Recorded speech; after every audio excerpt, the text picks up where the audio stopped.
사랑하는 형제자매 여러분, 오늘 하루도 주님의 은혜 안에서 평안하셨습니까?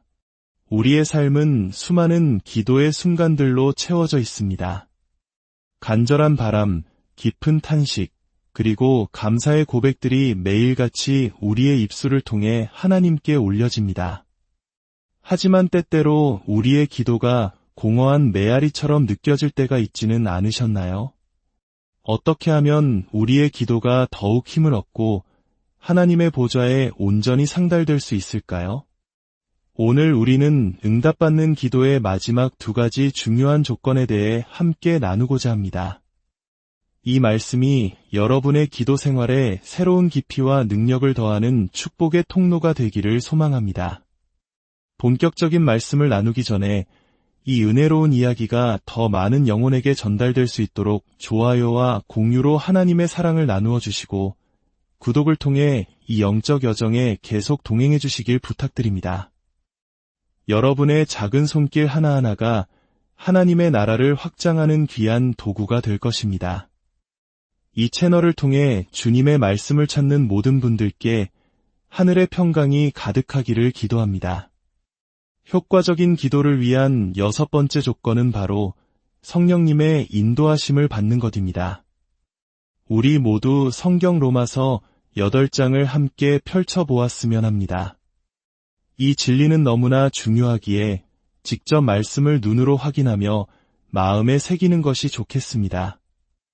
로마서 8장 14절은 이렇게 증언합니다.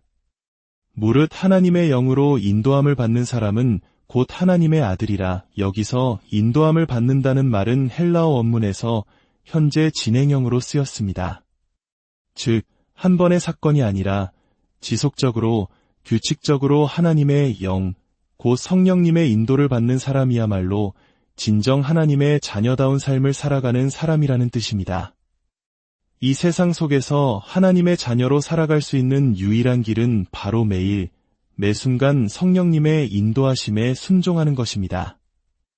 사도 바울은 로마서 8장 후반부에서 이 성령의 인도하심이라는 진리를 우리의 기도, 생활에 구체적으로 적용합니다. 26절과 27절 말씀을 들어보십시오. 이와 같이 성령도 우리의 연약함을 도우시나니 우리는 마땅히 기도할 바를 알지 못하나 오직 성령이 말할 수 없는 탄식으로 우리를 위하여 친히 간구하시느니라.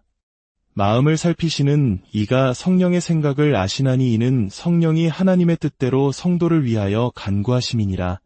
바울은 우리 모두에게 연약함이 있다고 말합니다. 여기서 말하는 연약함은 육신의 질병이 아닙니다. 그것은 우리의 죄된 본성에서 비롯된 영적인 한계입니다. 그 연약함이란 바로 우리가 마땅히 무엇을 위해 또 어떻게 기도해야 할지 알지 못한다는 사실입니다. 솔직하게 스스로에게 물어봅시다. 이 자리에 나는 항상 무엇을 위해 기도해야 할지 정확히 알고 기도하는 방법 또한 완벽하게 안다고 자신 있게 말할 수 있는 분이 계십니까? 아마 아무도 없을 것입니다. 성경의 말씀은 정확합니다. 이것은 우리 모두가 공유하는 연약함입니다. 때로 우리는 자녀를 위해, 남편을 위해 기도해야 한다는 사실은 알지만 정작 어떻게 기도하는 것이 하나님의 뜻에 합당한지 막막할 때가 너무나 많습니다. 그렇다면 이 연약함에 대한 하나님의 해결책은 무엇일까요? 바로 성령님께서 우리의 연약함을 도우시기 위해 오신다는 것입니다. 성령님께서는 우리를 대신하여, 아니 우리를 통하여 친히 간구하십니다. 하나님의 뜻에 완벽하게 일치하는 기도를 드리시는 것입니다. 그러므로 우리가 무엇을 기도해야 할지 알지 못할 때, 문제 앞에 섰지만 해답을 알 수 없을 때 우리가 해야 할 일은 무엇일까요? 바로 성령님께 모든 것을 내어드리는 것입니다. 성령님, 이제 제가 아닌 성령님께서 저를 통해 기도해 주십시오 라고 고백하는 것입니다. 이것이야말로 진정한 성령 세례를 경험한 자가 누리는 가장 영광스러운 축복 중 하나입니다. 성령님께서 우리의 혀와 목소리를 주관하시어 우리가 알지 못하는 언어로 인간의 생각을 초월한 기도를 하게 하시는 것입니다. 우리의 이성이 멈추는 그 지점에서 우리의 자아가 내려놓아지는 그 순간에 성령님께서는 우리 안에서 기도회를 여시고 하나님의 마음을 시원케 하는 기도를 시작하십니다. 말할 수 없는 깊은 탄식으로 하나님의 뜻대로 성도를 위해 간구하시는 그 기도는 하나님께서 듣기 원하시고 응답하기 원하시는 바로 그 기도입니다. 여러분의 언어로 더 이상 기도할 수 없을 때 성령님께서 여러분을 통해 미지의 언어로 기도하게 하실 때 여러분은 가장 정확하고 올바른 기도를 드리고 있다는 사실을 믿으십시오. 얼마나 놀라운 은혜입니까? 한 가지 이야기를 들려드리고 싶습니다. 한 목사님이 자신의 아내와 25년 넘게 함께 기도해왔다고 합니다. 그는 기도 중에 어느 순간 아내가 성령님께 자신을 온전히 내어드리는 때를 알 수 있었다고 합니다. 그 순간 아내의 기도는 예언적으로 변했습니다. 그것은 더 이상 그의 아내가 드리는 기도가 아니라 성령 하나님께서 아내를 통해 말씀하시는 기도였습니다. 그는 종종 아내가 드리는 기도 내용에 깜짝 놀라곤 했습니다. 한 번은 이런 일이 있었습니다. 10월 말 아내의 고향인 덴마크 코펜하겐에 머물 때였습니다. 그들은 11월 한 달간 영국에 갈 예정이었습니다. 여느 때처럼 아침에 침대에 앉아 함께 기도하는데 아내가 갑자기 이렇게 기도하는 것이었습니다. 주님, 우리가 영국에 머무는 내내 좋은 날씨를 허락해 주옵소서. 11월의 영국 날씨, 상상만 해도 잿빛 하늘과 으슬으슬한 추위, 축축한 안개가 떠오르지 않으신가요? 목사님은 너무나 황당한 기도에 침대에서 떨어질 뻔했다고 합니다. 기도 후에 아내에게 무엇을 기도했는지 아냐고 묻자 아내는 기억조차 하지 못했습니다. 그 기도는 아내의 생각에서 나온 것이 아니라 온전히 성령님께서 주신 기도였던 것입니다. 결과가 어땠을까요? 그들이 영국에 머문 11월 한 달 내내 날씨는 마치 봄날처럼 화창했습니다. 영국에서 오래 살았던 목사님도 그런 11월은 처음 겪었다고 합니다. 그렇습니다. 우리는 무엇을 기도해야 할지 알지 못합니다. 그때 우리는 어떻게 해야 할까요? 성령님께 모든 것을 맡겨야 합니다. 시편 81편 10절 말씀처럼 내 입을 크게 열라 내가 채우리라 하신 약속을 믿고 우리의 입을 성령님께 내어드리면 됩니다. 우리의 제한된 이해와 빈약한 지혜의 끝에서 우리는 전능하신 성령님께 모든 것을 넘겨드릴 수 있습니다. 성경은 우리에게 항상 기도하라, 쉬지 말고 기도하라고 명령합니다. 우리의 힘과 의지만으로 이것이 가능할까요? 절대 불가능합니다. 하지만 성령님을 우리 안에 모시고 모든 것을 내어드릴 때 그분은 우리 안에서 24시간 기도회를 인도하십니다. 우리는 잠을 자면서도 기도할 수 있습니다. 아가서에서 신부가 내가 잘지라도 마음은 깨어있는데 라고 고백한 것처럼 우리의 몸과 마음이 깊은 쉼을 얻는 동안에도 우리의 영은 성령 안에서 깨어 기도할 수 있습니다. 에베소서 3장 20절은 이렇게 말씀합니다. 우리 가운데서 역사하시는 능력대로 우리가 구하거나 생각하는 모든 것에 더 넘치도록 능히 하실 이에게 우리의 기도에 대한 응답은 우리 안에서 역사하시는 능력에 달려 있습니다. 하나님께서 우리 안에서 역사하게 하시려는 그 능력은 무엇일까요? 바로 성령님의 능력입니다. 사도 바울은 이 구절에서 인간의 언어가 가진 한계를 뛰어넘으려 애쓰는 것처럼 보입니다. 하나님은 우리가 구하거나 생각하는 모든 것 위에, 그 위에 풍성하게, 그 위에 더욱 넘치도록 행하실 수 있다고 외칩니다. 어떻게 그것이 가능할까요? 바로 우리 안에서 역사하시는 성령의 능력을 통해서입니다. 우리의 이성적 사고가 도달할 수 있는 기도의 한계에 부딪혔을 때 성령님께 길을 내어드리십시오. 그러면 우리는 더 높은 차원의 기도로 나아갈 수 있습니다. 그것은 하나님의 모든 자녀가 누릴 권리가 있는 초자연적인 기도의 영역입니다. 이제 7번째 조건으로 넘어가겠습니다. 이것은 6번째 조건과 아주 긴밀하게 연결되어 있습니다. 바로 하나님의 말씀에 근거하여 기도하는 것입니다. 기도에 있어서 가장 중요한 핵심은 하나님의 뜻을 아는 것입니다. 만약 우리가 하나님의 뜻대로 기도한다면 성경은 하나님께서 우리의 기도를 들으신다고 약속합니다.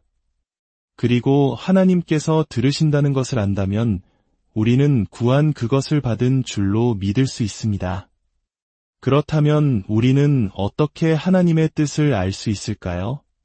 하나님의 뜻은 어디에 계시되어 있습니까?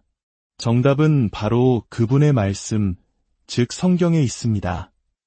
성경은 처음부터 끝까지 하나님의 신실한 약속들로 가득 차 있습니다. 사도 베드로는 이것을 지극히 크고 보배로운 약속이라 불렀습니다. 하나님의 약속은 곧 하나님의 뜻입니다. 여러분이 자신의 상황과 필요에 맞는 하나님의 약속을 성경에서 발견했다면 바로 그 약속이 당신을 향한 하나님의 뜻입니다. 하나님께서는 자신의 뜻이 아닌 것을 약속하시는 법이 절대로 없습니다. 그러므로 우리 기도를 확증하는 위대한 비결은 바로 7번째 조건, 하나님의 말씀에 근거하여 기도하는 것입니다. 구약과 신약에서 각각 한 가지 예를 살펴보겠습니다. 먼저 역대상 17장에 나오는 다윗 왕의 이야기입니다. 다윗은 왕국이 안정되고 전쟁에서 승리하여 평화와 풍요를 누리고 있었습니다. 백향목으로 지은 아름다운 궁전에 앉아있던 그는 문득 이런 생각을 합니다. 나는 이렇게 좋은 집에 사는데 하나님의 궤는 여전히 천막 안에 있구나. 그래서 그는 나단 선지자에게 주님을 위한 성전을 짓겠다고 말합니다. 하지만 그날 밤 하나님께서 나단에게 말씀하셨습니다. 가서 내 종 다윗에게 전하여라. 내가 나를 위하여 집을 건축하지 못할 것이다. 오히려 내가 너를 위하여 집을 세울 것이다. 얼마나 놀라운 반전입니까? 이것이 바로 우리가 구하거나 생각하는 모든 것에 더 넘치도록 행하시는 하나님의 방식입니다. 다윗은 하나님을 위해 자신이 할 수 있는 가장 위대한 일이 성전을 짓는 것이라 생각했습니다. 그러나 하나님께서는 아니다, 다윗아. 내가 너를 위해 집을 지어주겠다고 말씀하십니다. 여기서 집은 건물이 아니라 가문, 즉 그의 왕조가 영원할 것이라는 약속을 의미합니다. 그의 후손을 통해 온 이스라엘과 열방을 다스릴 메시아가 오실 것을 약속하신 것입니다. 이 엄청난 약속을 전해 들은 다윗은 주님 앞에 나아가 조용히 앉았습니다. 그리고 이렇게 기도합니다. 역대상 17장 23절입니다. 여호와여, 이제 주의 종과 그의 집에 대하여 하신 말씀을 영원히 세우시며 말씀하신 대로 행하사 이 짧은 5글자에 응답받는 기도의 모든 핵심이 담겨 있습니다. 주님께서 말씀하셨으니 그대로 이루어 주십시오. 하나님께서 하시겠다고 약속하신 것을 우리가 그분께 해달라고 구할 때 그분은 반드시 행하십니다. 다윗은 자신의 영광이 아니라 24절의 고백처럼 주의 이름이 영원히 크게 되게 하시옵소서라고 기도했습니다. 위대한 기도의 열쇠는 하나님의 약속을 아는 것입니다. 하나님께서 무엇을 약속하셨는지 알지 못한다면 어떻게 그분께 나아가 주님, 약속하셨으니 이루어 주십시오라고 기도할 수 있겠습니까? 성령과 말씀이 하나 될 때 효과적인 기도의 비밀이 풀립니다. 창조주 하나님의 모든 능력이 당신의 것이 됩니다. 하나님께서 어떻게 이 우주를 창조하셨습니까? 시편 33편 6절은 여호와의 말씀으로 하늘이 지음이 되었으며 그 만상을 그의 입 기운으로 이루었도다 라고 노래합니다. 말씀과 입 기운, 즉 성령이 함께할 때 모든 창조가 일어났습니다. 여러분의 기도 속에서 성령과 말씀이 만날 때 하나님의 창조적인 능력이 역사하기 시작합니다. 이제 신약의 예로 넘어가 누가복음 한 장을 보겠습니다. 인류 역사상 예수 그리스도를 제외하고 한 평범한 인간의 삶에 일어난 가장 위대한 기적은 무엇이었을까요? 저는 동정녀 마리아가 잉태하여 하나님의 아들의 어머니가 된 사건이라고 믿습니다. 어떻게 이 일이 일어날 수 있었을까요? 그녀가 아주 간단한 한마디를 고백했을 때입니다. 천사가 하나님의 계획을 전했을 때 마리아는 어떻게 이 일이 있을 수 있습니까? 라고 물었습니다. 천사는 성령의 능력이 그녀를 덮을 것이라고 설명해 주었습니다. 그러자 마리아는 이렇게 응답합니다. 누가복음 한 장 38절입니다. 주의 여종이오니 말씀대로 내게 이루어지이다. 이 위대한 순종의 고백이 인류 역사상 가장 큰 기적의 문을 열었습니다. 여러분의 삶의 위대한 일, 여러분이 구하거나 생각하는 모든 것보다 더욱 넘치는 일이 일어나기를 원하십니까? 그 해답은 바로 말씀대로 내게 이루어지이다. 라는 믿음의 고백에 있습니다. 하나님의 말씀의 차원에서 기도할 때 우리는 인간의 능력을 훨씬 뛰어넘는 차원에서 기도하게 되는 것입니다. 다윗의 기도는 메시아의 오심을 예비했고 마리아의 기도는 그 약속을 성취했습니다. 두 기도의 핵심은 동일합니다. 하나님, 당신이 말씀하셨으니 당신이 이루어 주십시오. 이것이 바로 효과적인 기도의 궁극적인 비밀입니다. 마지막으로 마태복음 18장에 나오는 기도의 교양곡에 대해 잠시 나누고 싶습니다. 19절과 20절 말씀입니다. 진실로 다시 너희에게 이르노니 너희 중에 두 사람이 땅에서 합심하여 무엇이든지 구하면 하늘에 계신 내 아버지께서 그들을 위하여 이루게 하시리라. 두세 사람이 내 이름으로 모인 곳에는 나도 그들 중에 있느니라. 여기서 합심하여라는 단어는 헬라어 원어로 심포네오입니다. 우리가 잘 아는 심포니 오케스트라 할 때에 그 심포니가 여기서 유래했습니다. 이것은 단순히 머리로 동의하는 지적인 합의가 아닙니다. 이것은 수많은 악기가 하나의 악보 아래 지휘자의 손짓에 따라 완벽한 화음을 만들어내는 것과 같은 영적인 하모니를 의미합니다. 기도의 교향곡이 연주되기 위해 필요한 두 가지는 무엇일까요? 바로 지휘자와 악보입니다. 우리의 기도에서 지휘자는 누구이십니까? 바로 성령님이십니다. 악보는 무엇일까요? 이미 우리가 나눈 것처럼 하나님의 말씀에 계시된 그분의 뜻입니다. 성령님이라는 지휘자께서 하나님의 말씀이라는 악보를 가지고 두 사람 이상을 완벽한 영적 조화와 화음 속으로 이끄실 때 그들이 구하는 것은 무엇이든지 이루어질 것입니다. 이 원리는 특히 가정 안에서 중요합니다. 베드로전서 3장 7절은 남편들에게 아내와 동거하되 생명의 은혜를 함께 이어받을 자로 알아 귀히 여기라고 권면합니다.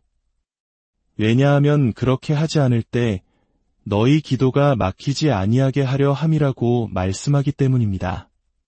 가정의 불화는 기도를 가로막습니다. 가정 안에 기도의 교향곡이 울려 퍼질 때 자녀들을 위한 기도, 가정을 위한 모든 간구가 응답받기 시작합니다.